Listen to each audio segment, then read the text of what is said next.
बहुत समय पहले की बात है। मगध राज्य के एक प्रमुख नगर में एक भिखारी रहा करता था। उसका कोई नाम नहीं था, कोई पहचान नहीं थी। बस हर सुबह मंदिरों के बाहर बैठ जाना, राहगीरों से अनुनय करना, दिन भर किसी तरह पेट भरना, यही उसका जीवन था। वह बचपन से ही भीख मांग रहा था। उसका मानना था कि यह उसका भाग्य है। उसका मन हमेशा दुखी रहता था, लेकिन वह यह मान बैठा था कि यह दुख उसका स्थायी जीवन है। लेकिन एक दिन उसके जीवन में एक ऐसा मोड़ आया जिसने उसकी सोच, आत्मा और पूरी पहचान को झकझोर दिया। एक दिन नगर में गौतम बुद्ध पधारे। लोग दूर दूर से उन्हें सुनने आए थे। भिखारी भी वहां आया, लेकिन ज्ञान की तलाश में नहीं, भीख की उम्मीद में। वह सोचने लगा, यह सन्यासी साधारण तो नहीं दिखता। इनके चेहरे पर तो शांति की चमक है और आंखों में गहराई है। शायद ये मुझे कुछ अच्छा देंगे।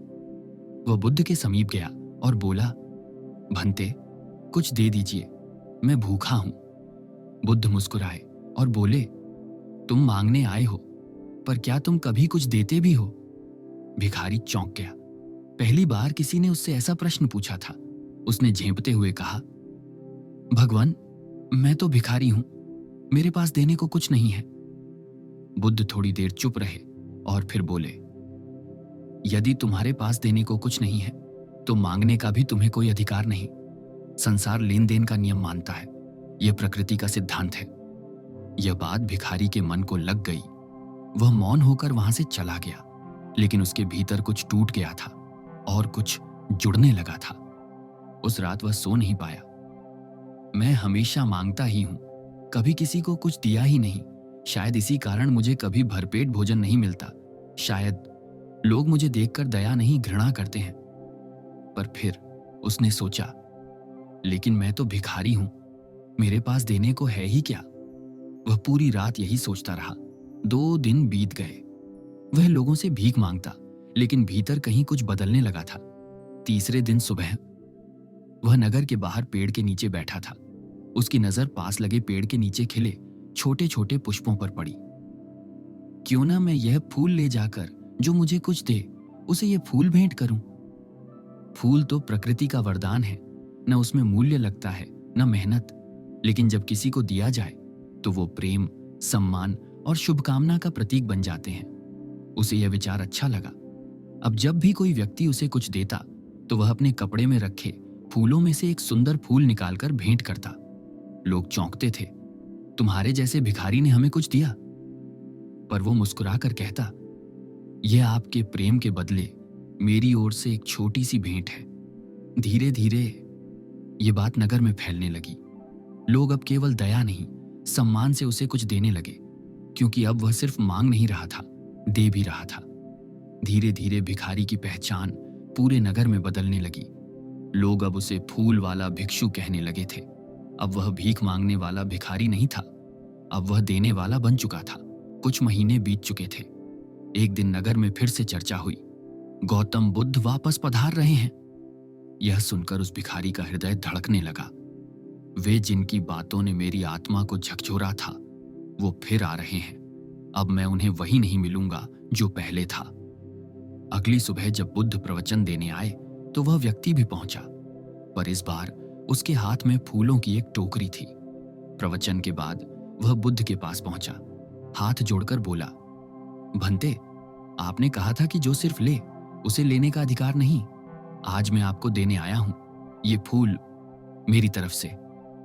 बुद्ध ने मुस्कुराकर फूल स्वीकार किए और कहा, आज तुमने लेन देन के नियम को नहीं, जीवन के रहस्य को समझा है।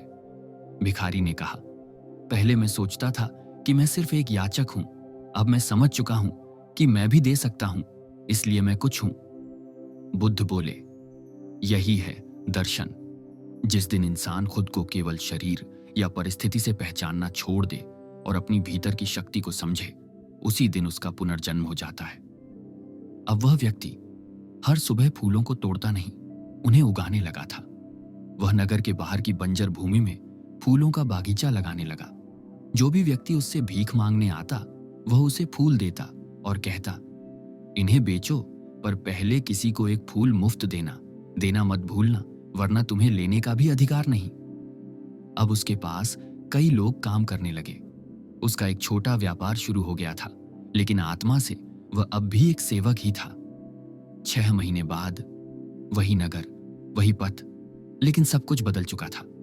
बुद्ध एक बार फिर नगर में पधारे। उनके साथ कई शिष्य थे। उसी दिन वह व्यक्ति अब एक साफ वस्त्रों में, शांत चेहरे वाला, संयमी जीवन जीने वाला व्यक्ति उन्हें दर्शन देने आया। बुद्ध ने उसे देखा और मुस्कुरा दिए। उसने झुककर बुद्ध के चरणों में पुष्प अर्पित किए और कहा, भंते, आपने मुझे सिर्फ ज्ञान नहीं दिया, बल्कि आत्मसम्मान दिया। आपने मुझे दिखाया कि भिखारी वही होता है जो सोचता है कि उसके पास कुछ नहीं। आज मैं जानता हूं कि हर मनुष्य के पास देने को बहुत कुछ होता है। बुद्ध ने उत्तर दिया, आज तुम भिखारी नहीं, एक व्यापारी नहीं, एक दाता बन चुके हो। तुम्हारी आत्मा अब खाली नहीं, पूर्ण हो चुकी है। अब वह व्यक्ति न केवल अपने लिए फूल उगाता, बल्कि दूसरों को आत्मसम्मान भी देता था। जो भी भिखारी उससे मिलने आता, वह सबसे पहले उससे कहता, तुम मांगने वाले नहीं हो, तुम्हारे पास देने को बहुत कुछ है, बस उसे पहचानो। और फिर वह उन्हें बुद्ध की वही बात दोहराता, जब तुम किसी को कुछ देते नहीं तो तुम्हें मांगने का भी अधिकार नहीं। यदि आपको यह कहानी प्रेरणादायक लगी तो इसे लाइक करें, शेयर करें और कमेंट में बताएं क्या आपके पास भी कुछ देने को है। और याद रखिए, आप भिखारी नहीं हैं, आप भी एक व्यापारी हैं। धन्यवाद।